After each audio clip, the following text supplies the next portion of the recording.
Bueno, muchas gracias por la invitación, por la participación y la importancia que tiene el evento. En primer lugar, voy a obviar el diagnóstico para tratar porque en las palabras de Marcelo Saín se encuentra gran parte del diagnóstico que nosotros compartimos.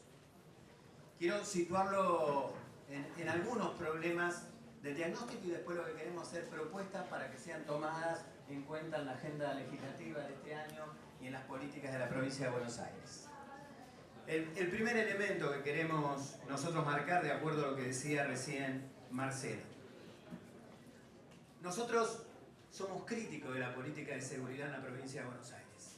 Para nosotros los hechos que recién se relataban, ¿no es cierto?, tanto los que tienen que ver con la regulación del delito, como que tienen que ver con el control social, y en nuestro caso, en la enorme documentación que tenemos de trabajo sobre violaciones de derechos humanos, sobre tortura en comisarías, en las prácticas policiales, no son un elemento no deseado de la política de seguridad, sino es integrativo de la política. La violencia institucional es un elemento integrativo de las políticas de seguridad. Por eso, como decía Marcelo, quien lleva adelante estas cuestiones no puede llevar adelante las de signo contrario, sino una seguridad democrática. Y en esto un acierto de Marcelo en cómo él lo presentó. Este problema, ¿no es cierto?, de lo que nosotros estamos señalando entonces de un diagnóstico de la situación. En la provincia de Buenos Aires, junto con lo que decía Marcelo, nosotros vemos otra cuestión, una política de seguridad y policial basada en la territorialización. O sea, lo que se decía aquí, de la regulación del delito, está ligada profundamente a la regulación del territorio.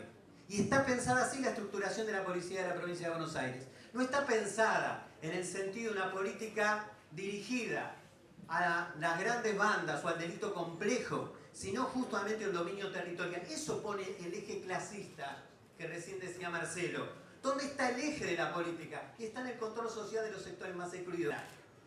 El endurecimiento del sistema penal, en cualquiera de sus variantes, y en este caso lo estoy diciendo por una ley reciente de excarcelaciones, no tiene nada que ver ni con la prevención del delito ni control del delito.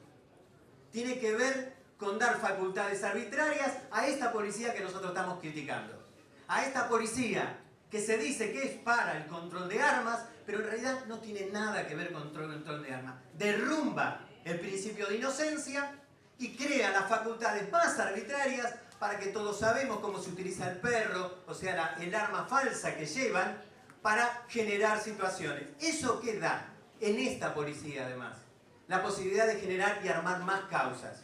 Por lo cual, para nosotros, que hemos sido parte con otros compañeros, de presentar el pedido de inconstitucionalidad de la ley y la medida cautelar que tomó la Corte, es un avance en frenar las políticas arbitrarias que le dan más poder a esta policía que nosotros estamos criticando.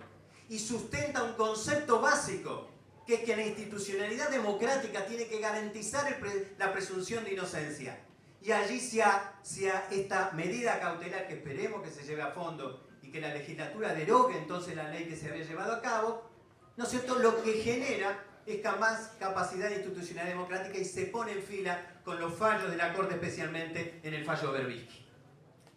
Quiero señalar que, junto con esto que nosotros decimos de política de seguridad y la crítica que nosotros hacemos antes de llegar a las propuestas, digo para poder respetar el tiempo, es imposible entender la política de de seguridad ligada a las violencias institucionales y ligada en el particular caso de la provincia de Buenos Aires a la tortura, si nosotros no desnudamos el problema de la desigualdad social. Esto que antes se decía.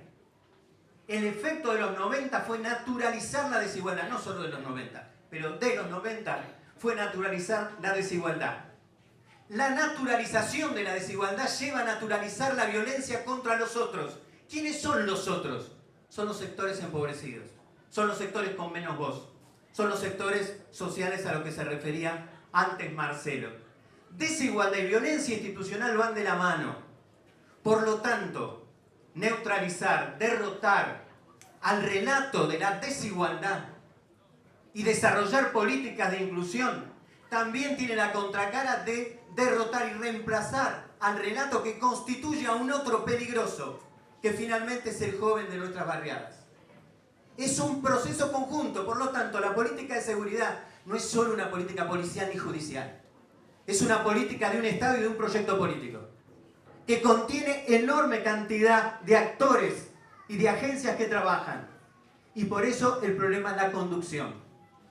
Pero cuando se habla de conducción civil, nosotros la comisión, y a mí me tocó con muchos de los que están acá y con varios coordinar el Acuerdo de Seguridad Democrática.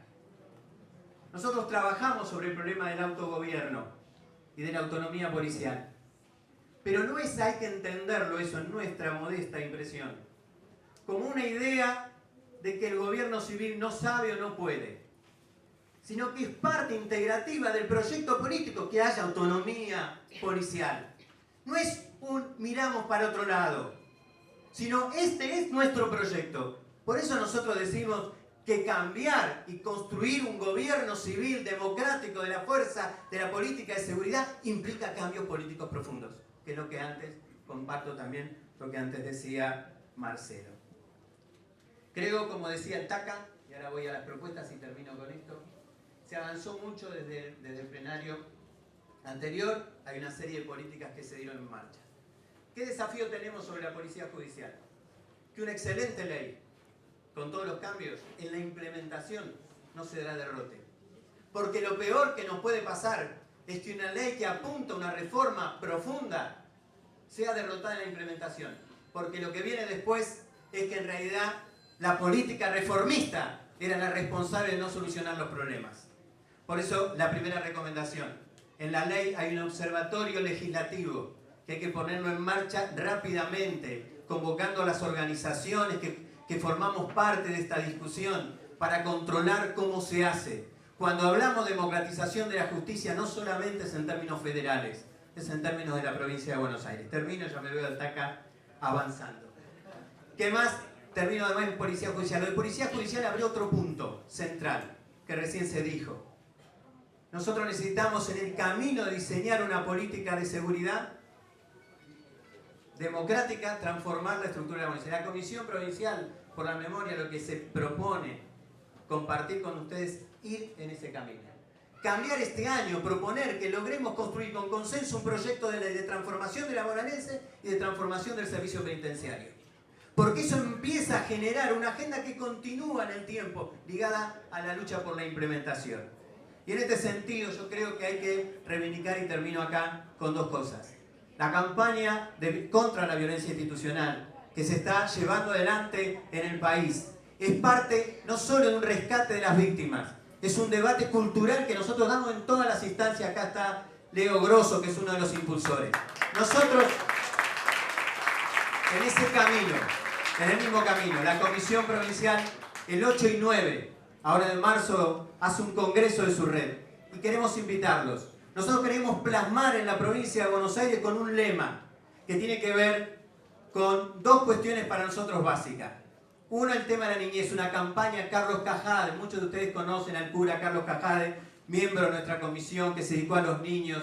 Y vamos a una campaña porque se aplique integralmente la ley de niñez y enfrentar la pobreza de los niños. Y el otro tema, ligado a lo que recién decía la campaña de violencia institucional, un lema muy fuerte: tortura nunca más. Porque si ustedes vieron los últimos capítulos de esta situación, lo que se denota es que las prácticas policiales y penitenciarias son profundamente violentas sobre nuestros pibes. Solamente se conoce una parte, que aparecen en los informes de la Comisión Provincial, en nuestros informes anuales, pero es solo una parte.